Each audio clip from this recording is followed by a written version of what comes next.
Is it possible that the 4% rule could get a makeover? The 4% rule gets talked about like gospel in retirement planning. But let's be honest, it's always been more of a rough guess than a golden rule. Now its original creator is revising it to not be 4%, but 4.7%. So does that mean your retirement paycheck just got a raise? Or is it just another headline out there that oversimplifies a very complex problem? We're going to find out today on the show.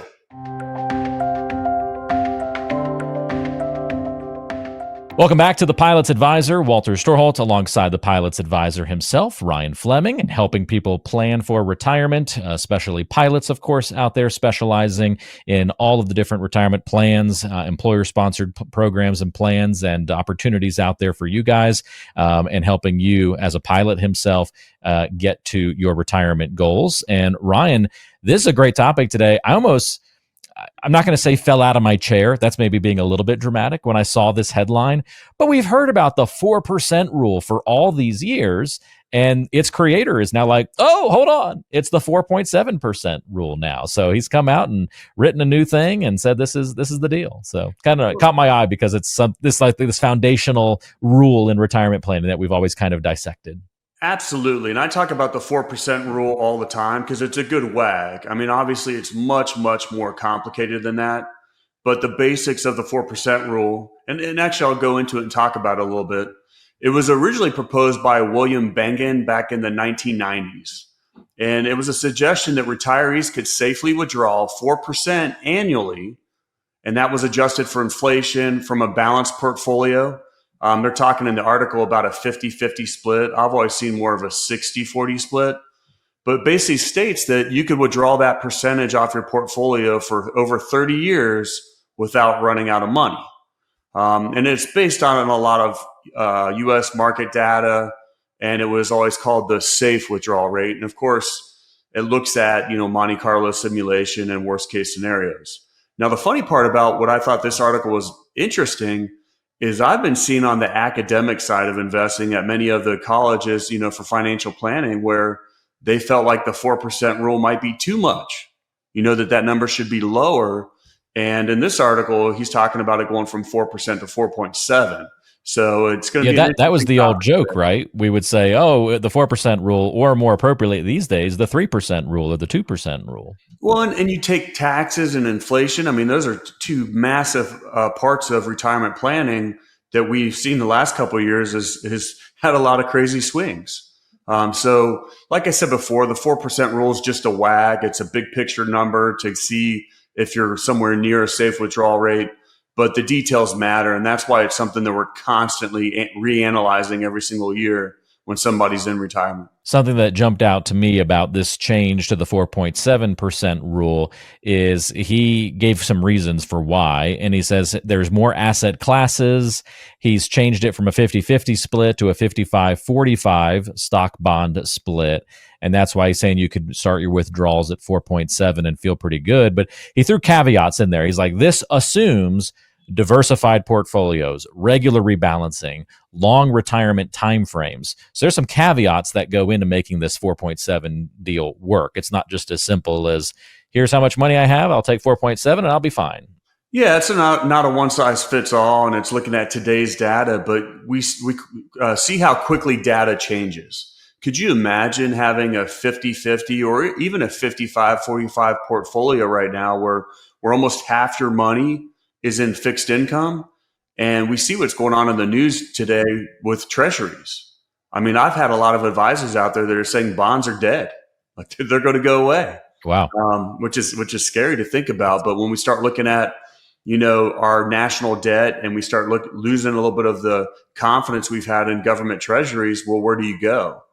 And I think that a lot more people are starting to hedge in other ways. And even though it's a huge compliance issue still, crypto is going to be a thing of the future. Really interesting to look at some of this stuff, Ryan. And one last little point on the article, and then I want to get into maybe some reactions from this article that people can kind of focus on. They had a concern when he's kind of promoting this new 4.7% rule that people's initial reaction is going to be that it's a green light to spend more. Absolutely. If I can withdraw 4.7% instead of 4%, hey, I got more to spend. Yeah, this should definitely not be looked at as a blanket permission slip. So many things matter. Returns matter, inflation matters, your personal goals, sequence of returns risk. What did the first couple of years of your retirement look like when you started drawing income? So once again, you're going to make a very, very personalized decision on what that withdrawal rate should be and reanalyzed every single year based off of market conditions. So this is just a theoretical improvement, not a guarantee. It's still based off of historical back testing, but definitely not future certainty because we don't know what's going to happen in the future. And if I did, I certainly wouldn't be here talking to you, Walter. Yeah, that's right. You'd be doing your thing out on a yacht somewhere in the world and not telling anybody about your secret sauce, right? We're just taking a nap. Or taking a nap because you got nothing to worry about. Yeah. I love it. All right, well, let's give some more quick key takeaways for folks here. So kind of a rapid fire thing. Okay. Thoughts that might be on the minds of viewers and listeners as they go through today's episode. I'll do the best I can. Let's go rapid fire. If they hear today's episode and they think, okay, so does this mean I should adjust? I need to make a tweak to my strategy based on this headline, based on this new information. How do you advise folks on that? Well, I would never rush to change your plan based off of one opinion, one article, or one study. Be the first thing. A higher withdrawal rate may sound good, but it also raises your risk. Let's talk about the go-go years versus the no-go years. But it's always a good time to revisit your plan, analyze where we're currently at and make adjustments accordingly, but definitely not off of one article or one opinion. Definitely don't rewrite the entire thing at this point. Absolutely not. Okay. Does this mean the original 4% was wrong? No, absolutely not. I mean, I think it was always a good starting point, but not like a personalized strategy. Everybody's situation's a little bit different. I mean, there's many people that don't even need to pull 4% out, or they might have a pension. So there's a lot that goes into it. And I think when you're looking at these big overall rules of thumb, you got to filter in and look at the details of your own situation. They're designed to just be a big WAG number. So when we're talking about retirement distribution or how much income I need to replace, just to give us an overall picture. And I think much as the markets evolve, it's a reminder that financial planning is continuing to evolve with the markets and as the world changes.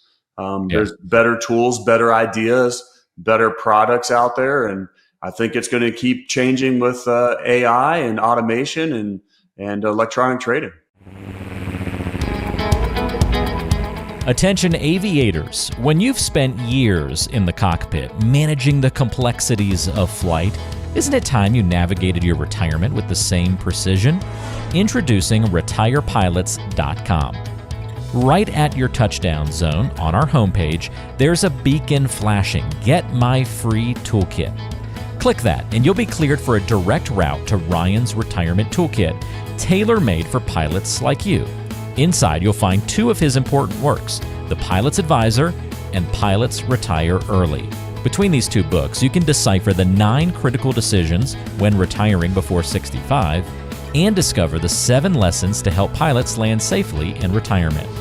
But that's not all. This toolkit is packed with altitude high value, including extras to get your retirement plans off the runway and light the afterburners on your 401k.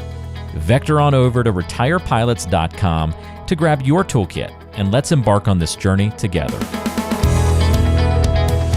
There's a lot of factors that go into building a retirement plan, obviously. And so if this withdrawal rate, this 4% or 4.7% rule isn't the most important thing, what are some of the other really big factors that we need to focus on, even more importantly, or maybe first, before we dive into this whole withdrawal conversation? So your plan should always allow for adjustments. Don't ever lock in a fixed number because we have to adjust what's going on in the world.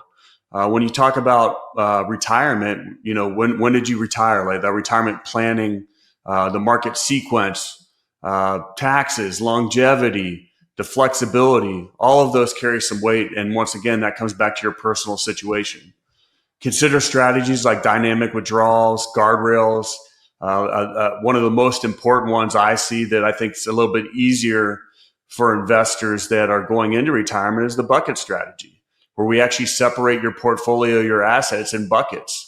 Here's my income for the first 3 years. Here's 3 to 5 years, and maybe 5 to 10. So we have different risk tolerances and investment strategies for those time horizons. All important stuff, Ryan. Last question I can think might be on somebody's mind right now is, all right, I'm getting the message loud and clear.